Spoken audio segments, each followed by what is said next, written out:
అమెరికాలో చిందరవందరగున్న మీ ఇంటికి handyman, cleaning, plumbing services కోసం కాంటాక్ట్ ఇన్స్టా సర్వీస్. యుఎస్ లో ఎక్కడైనా ఎప్పుడైనా. For instant bookings visit instaservice.com. ప్రపంచంలో అన్ని దేశాలను శాసించి ఆ దేశ ప్రజలను తమ బానిసలుగా మార్చుకొని వందల ఏళ్లు ఆయా దేశాల వనరులు, ప్రజల కష్టం, ఆత్మ గౌరవాన్ని దోచుకుంది. అన్ని దేశాలు స్వాతంత్ర పోరాటాలు చేసి వారి పీడ వదిలించుకున్న పరిస్థితులు వందల్లో. ఇప్పుడు ఆ దేశానికి అదే గతి పట్టేలా కనిపిస్తోంది. అయితే ఇక్కడ పరిస్థితులు వేరు.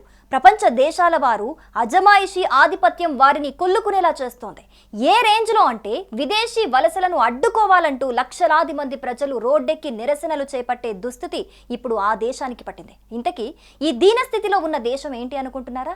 మీరనుకుంటుందే ది గ్రేట్ బ్రిటన్. వలసదారుల ఆధిపత్యాన్ని తాళలేక యునైటెడ్ ది కింగ్డమ్ నినాదంతో భారీ ర్యాలీలు చేస్తూ యూకే రాజధాని లండన్లో భారీ ఎత్తున నిరసనలు వెల్లువెత్తాయి.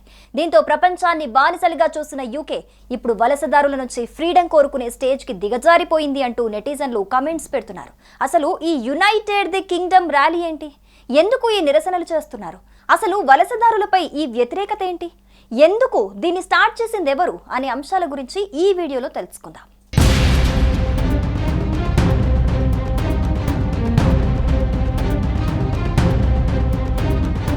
గ్లోబలైజేషన్ యుగంలో ప్రపంచంలోని చాలా దేశాల్లో వలసలు అతిపెద్ద సమస్యగా మారాయి. ఈ నేపథ్యంలోనే వలసలకు వ్యతిరేకంగా బ్రిటన్ అట్టుడుకుతోంది.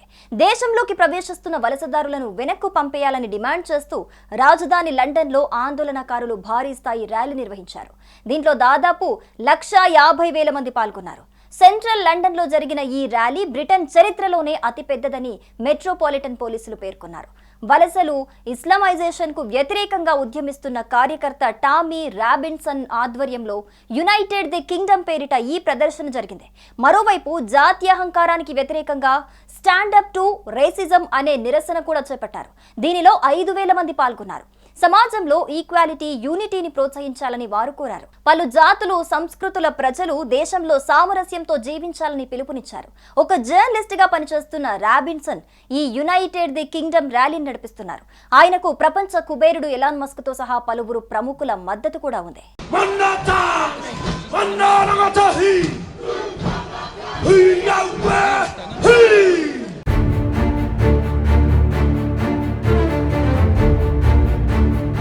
కాగా 2 ర్యాలీలు ఒకేసారి జరగటంతో ఈ 2 గ్రూపుల మధ్య ఎలాంటి గొడవలు జరగకుండా ఉండేందుకు భారీగా పోలీసులు మోహరించారు. నిరసనకారులను చెదరగొట్టేందుకు వారు తీవ్రంగా ప్రయత్నించారు. ఈ క్రమంలో పోలీసులపై వాటర్ బాటిల్స్, పలు రకాల వస్తువులతో ఆందోళనకారులు దాడులు చేశారు. ఈ ఘటనలో 26 మంది అధికారులు గాయపడినట్లుగా సమాచారం. వారిలో 4 పరిస్థితి విషమంగా ఉన్నట్లుగా తెలుస్తోంది. 25 మంది ఆందోళనకారులను అరెస్టు చేసినట్లుగా పోలీసులు వెల్లడించారు. ఈ అల్లర్లలో పాల్గొన్న వారిని గుర్తించి కఠిన చర్యలు తీసుకుంటామని అసిస్టెంట్ కమిషనర్ మాట్ ట్వీట్లో తెలిపారు. తాజా పరిణామాలను బ్రిటన్ అంతర్గత వ్యవహారాల మంత్రి షబానా మహమ్మద్ ఖండించారు. వలస వ్యతిరేక ప్రదర్శనల్లో అమెరికా, ఇజ్రాయెల్ జెండాలను కొందరు నిరసనకారులు ప్రదర్శించారు. వలసదారులను వెనక్కి పంపేయాలంటూ ప్రధాని కీర్ స్టామర్ ను విమర్శిస్తూ ఆందోళనకారులు నినాదాలు చేశారు.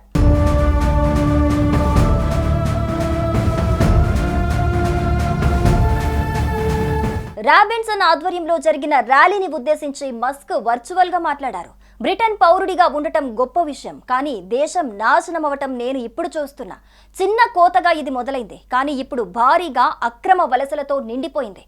ఇది ఇలానే కొనసాగితే మీరు హింసను కోరుకోకపోయినా విధ్వంసం మీ వరకు వస్తుంది. ఇప్పుడు మీ వద్ద ఉన్నవి 2 మార్గాలు: తిరిగి పోరాడండి, లేదంటే చనిపోతారని మస్క్ అన్నారు. ఈ సందర్భంగా ప్రధాని కీర్ స్టామర్ నేతృత్వంలోని ప్రభుత్వం దిగిపోవాలని మస్క్ డిమాండ్ చేశారు. బ్రిటన్లో ప్రభుత్వ మార్పులు జరగాలని తాను భావిస్తున్నట్లుగా తెలిపారు. వెంటనే పార్లమెంటును రద్దు చేసి మళ్లీ ఎన్నికలు నిర్వహించాలన్నారు. మస్క్తో పాటు ఫ్రాన్స్ కు చెందిన ఎరిక్ జెమ్మార్, జర్మనీ వలస విధానాల వ్యతిరేక పీటర్ బైస్ట్రోన్ కూడా ఈ ర్యాలీని ఉద్దేశించి ప్రసంగించారు. అమెరికాలో ఇటీవల హత్యకు గురైన చార్లీ కిర్క్ ఉదంతాన్ని ప్రస్తావించారు.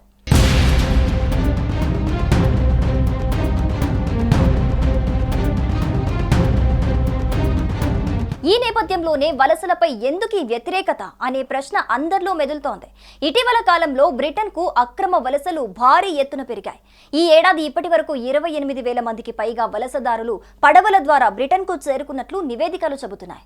బ్రిటన్కు వచ్చే వారిలో చాలా మంది ఆశ్రయం కోరుతూ వస్తున్నారు.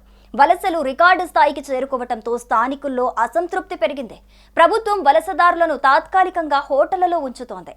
ఈ క్రమంలో వలసదారులు దేశ వనరులను వాడేస్తున్నారని, స్థానికుల ఉద్యోగాలను కొల్లగొడుతున్నారని నిరసనకారులు ఆరోపిస్తున్నారు. ఇప్పటికే బ్రిటన్ ఆర్థిక వ్యవస్థ తీవ్ర కష్టాల్లో ఉండగా అక్రమ వలసదారులు దేశానికి భారంగా మారారని ఆందోళనకారుల వాదన.